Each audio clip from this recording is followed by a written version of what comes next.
আজি যোগদানৰ আৰম্ভণি মাত্ৰ এই আৰম্ভণি ঘটালে ডক্টৰ ভৱেন্দ্ৰনাথ মোহন, যুধিষ্ঠিৰ গগৈ, গোপাল কাকতি তেখেতসকলে আৰু বিভিন্নজনে আৰু আমাৰ জাতীয় সংগঠনৰ তৰফৰ পৰা মানৱ অধিকাৰ সংগ্ৰাম কমিটিৰ প্ৰাক্তন সচিব প্ৰধান প্ৰদীপ বুঢ়াগোহাঁই ডাঙৰীয়া, আমাৰ সাহিত্যিক আৰু খেলুৱৈ আন্তঃৰাষ্ট্ৰীয় খেলুৱৈ মাধৱজ্যোতি দেউৰী ডাঙৰীয়া তেখেতসকলে আৰম্ভণি ঘটাই দিলে। আজি বীৰ লাচিত সেনাৰ জিলাৰ সাংগঠনিক সম্পাদক আহিছে।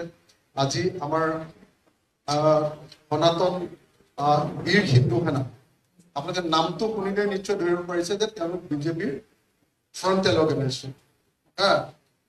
তো সনাতনী বীৰ হিন্দু সেনা বৰপেটা জিলা সমিতিৰ সভাপতি ডাঙৰীয়াৰ নেতৃত্বত আজি বোধহয় বেছিভাগ নেতাই নহয় জানো, বেছিভাগ কৰ্মী আৰু নেতাই আজি যোগদান কৰিবলৈ আহিছে।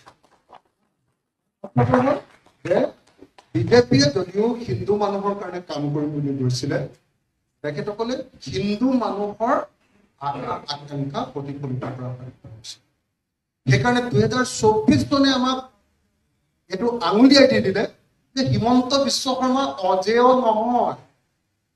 হিমন্ত বিশ্ব শৰ্মা বিজেপিত থাকিলে বিজেপি নৰেন্দ্ৰ মোদী যেনেকৈ অজেয় বুলি কয়, নৰেন্দ্ৰ মোদী থাকিলে ক'ত হৰুৱাব পাৰে, হিমন্ত বিশ্ব শৰ্মা থাকিলে ক'ত হৰুৱাব পাৰিব বুলি যিবিলাক আছিলে, সেইটো যে অজেয় নহয় সেইটো আমি যোৰহাটৰ ইলেকশ্যনে প্ৰমাণ কৰি দিলো।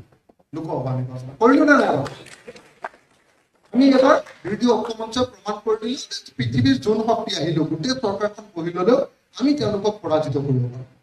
আৰু মই এইটো কথা আপোনালোকক আজি যোগদান কাৰ্যসূচীতে কৰি দিব খুজিছো যে 2026 চনত বিৰোধী ঐক্যমঞ্চই ঐক্যবদ্ধভাৱে ৰাইজৰ দল, কংগ্ৰেছ, অসম জাতীয় পৰিষদ আৰু অন্যান্য বিৰোধী ৰাজনৈতিক দলে ঐক্যবদ্ধভাৱে আমি 2026 চনত চৰকাৰ গঠন কৰিম। মই আপোনালোকক এইটো নিশ্চয়তা প্ৰদান কৰিছো যে চৰকাৰত যদি ৰাইজৰ দল থাকে তেতিয়াহ'লে দুটা বস্তু সদায় মনত ৰাখিব যে কেন্দ্ৰৰ ওচৰত ৰাজ্যৰ অধিকাৰ, যাক ইংৰাজীত ফেডাৰেলিজিম বুলি কয়, যাক যুক্তৰাষ্ট্ৰীয় ব্যৱস্থা বুলি কয়, সেই যুক্তৰাষ্ট্ৰীয় ব্যৱস্থাৰ অধীনত অসমে যাতে সদায় গুৰুত্ব লাভ কৰে তাৰ কাৰণে ৰাইজৰ দলে সদায় যত পূৰ্ণাস্তি চেষ্টা কৰিব, ঐকান্তিকতাৰে চেষ্টা কৰিব আৰু দিল্লীৰ ওচৰত অসমৰ গুৰুত্ব বৃদ্ধি কৰিব। নম্বৰ 2, ৰাজ্যখনত চলি থকা যি দুৰ্নীতি আৰু ভ্ৰষ্টাচাৰ,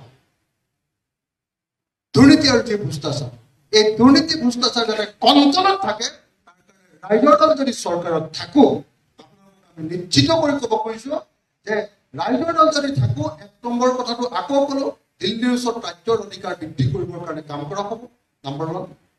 নম্বৰ 2, দুৰ্নীতিৰ বিৰুদ্ধে পুৰা এটা স্বচ্ছ প্ৰশাসনৰ কাৰণে চেষ্টা কৰা হ'ব। 3 নম্বৰ